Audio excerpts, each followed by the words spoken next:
Okay, well, coming up next, is it really possible to have a platonic relationship with the opposite sex? Or is there always an ulterior motive?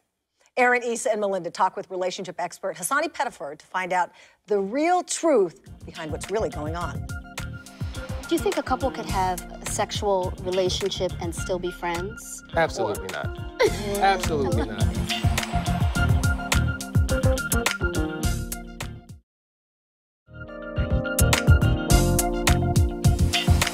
Our next guest, Hasani Pettiford, is an award-winning author and speaker, specializing in human sexuality and interpersonal relationships, and the founder and president of Couples Academy, a relationship training center.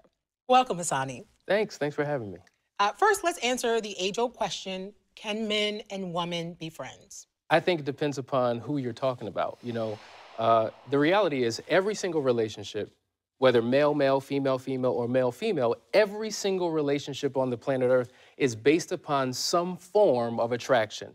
Now, it may not be emotional, it may not be sexual, it may not be physical, but there's something that draws you to that person, and you come together based upon that commonality. And if you don't have boundaries in your relationship, if you haven't guarded your heart, it can lead into something that is inappropriate. Can you give us some examples of solid boundaries in terms of, you know, male-male friendships, female-female friendships, male-female friendships?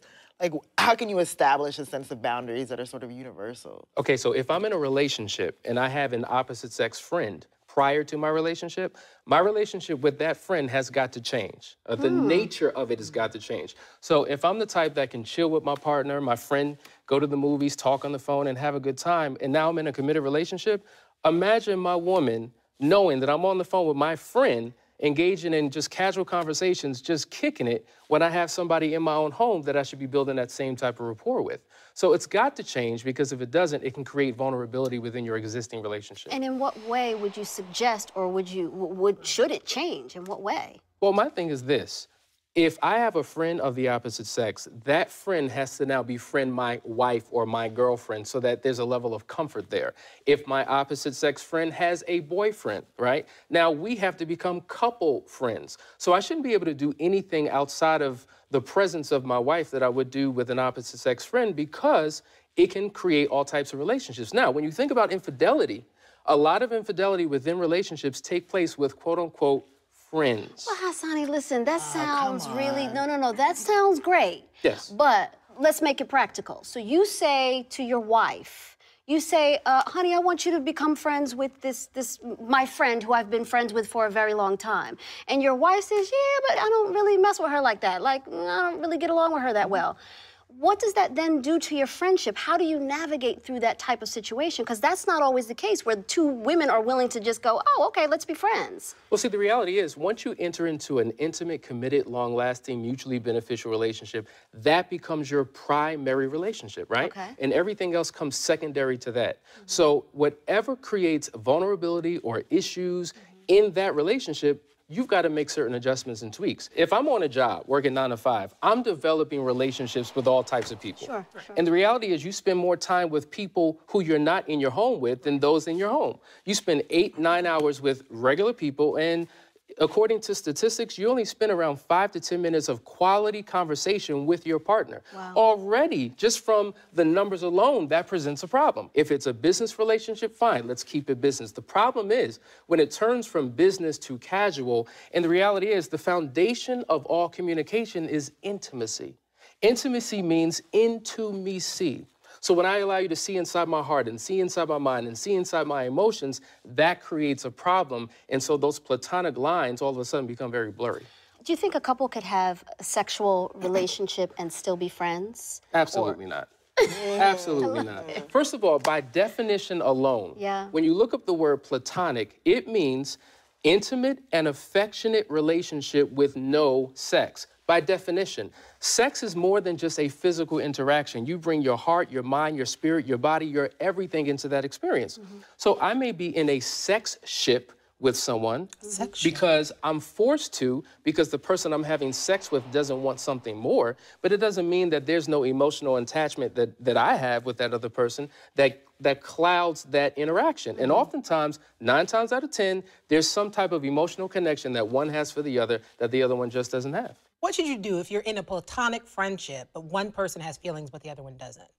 it's important to have that conversation because I've been in that scenario before. And that's what happens because you're communicating, you're conversating, you're socializing, and it's quite natural when you have a man and a female together over the course of time, something's going to develop, and it can become awkward and it's weird. Very awkward. But you have to have those conversations and have them in a palatable way to just let that person know that, you know what, we're not seeing the same thing or looking for the same thing. Can you talk about the difference between male-male relationships, female-female relationships, and male-female relationships? Because I have to say, I have a friend in particular who's a guy who just doesn't see the value in female friendships. He's like, I don't need women friends, like, in any way. They don't add any value. Like, my boys are my boys, but what am I gonna get out of a friendship with a woman? Well, I think what's interesting, when men are alone in their own social space, and when women are alone in their own social space, there are conversations and interactions that they have that they wouldn't normally have with the opposite sex. Because there's a comfort zone there. There's a level of trust. And I think it's important to have opposite sex relationships because you can learn how the other sex thinks. You can learn how they communicate. So do you have a book or a seminar or something on this that you teach in the mass brothers? Yes, this information? Yes. Absolutely. Actually, my wife and I formed an organization called Couples Academy. Awesome. And we formed it because we were committed to placing couples on the path to fulfillment because there's so many people who are miserable in their relationships and haven't realized that it really comes down to skills. Just like you work a job and you develop skills to make you a better employer, you develop skills to make you better at your craft and acting, you can develop skills, couple skills, relationship skills to make your relationship work. And that's what we do. So do you think exes can have healthy friendships? I think it's all case by case because if we have children together, then you're gonna be in my life. Right. So I've gotta make that thing work. But if we don't have any type of attachment to one another, I don't know how it can necessarily be productive because when you look at the studies and the research, when you begin to connect with former partners and lovers, your brain memorizes the emotional and romantic feelings that you once had. And through conversation, it can come back alive very, very quickly. That's what happens with infidelity on the internet, online, particularly through Facebook and other social media platforms. So you gotta be really careful about the nature of that relationship. Yeah. Let's say you're in a relationship with the same sex. Okay. Do the same rules apply? When it comes to intimate relationships, whether it's opposite sex or same sex, the reality is those rules do apply. And let me just be clear. I'm not suggesting that we should not have friends. I think it's important to have intimate, romantic friendships, relationship, and then social friendships.